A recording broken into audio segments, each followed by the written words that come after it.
Dans un coin reculé du ciel, là où les étoiles sont si petites qu'on les voit à peine, vivait une petite étoile nommée Luma. Luma était différente des autres étoiles. Elle brillait d'un éclat particulier, mais elle avait un rêve un peu fou. Elle voulait briller, non pas la nuit, mais le jour. Toutes les étoiles du ciel riaient en entendant son rêve, car elles savaient que les étoiles ne brillent que lorsque le soleil est couché. Un jour, Luma décida de partir à l'aventure pour réaliser son rêve.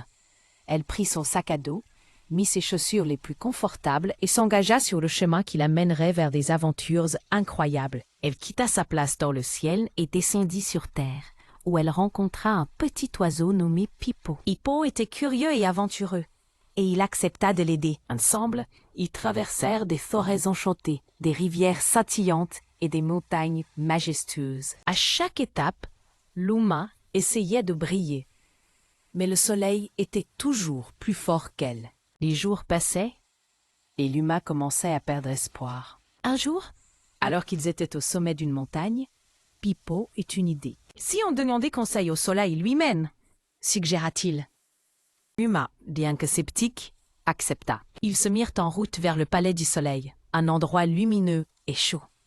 Le soleil, un géant doré, les accueillit avec bienveillance.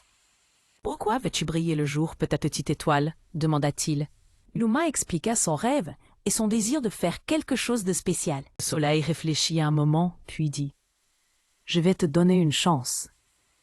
Mais tu dois être très taxe. Reviens demain à midi et nous verrons. » Luma et Pipo passèrent une nuit agitée, plein d'espoir et d'inquiétude.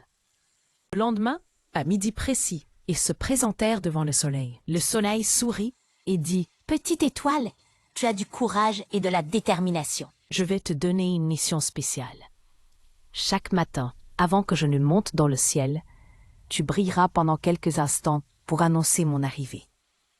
Ainsi, tu brilleras le jour, mais de manière unique. » Luma était ravie. Elle remercia le soleil et Pipo et retourna dans le ciel. Dès le lendemain, à l'aube, elle brilla de tout son éclat, annonçant l'arrivée du soleil. Les oiseaux chantaient, les fleurs s'ouvraient, et tout le monde était heureux. Et ainsi, Luma réalisa son rêve d'une manière inattendue. Elle apprit que parfois, il faut accepter que nos rêves prennent une forme différente de celle que nous... Et surtout, elle comprit que chaque étoile, chaque être, a sa propre lumière à apporter au monde, même si ce n'est pas de la manière dont on l'avait prévu. Parfois, nos rêves prennent des formes inattendues, mais ils peuvent être tout aussi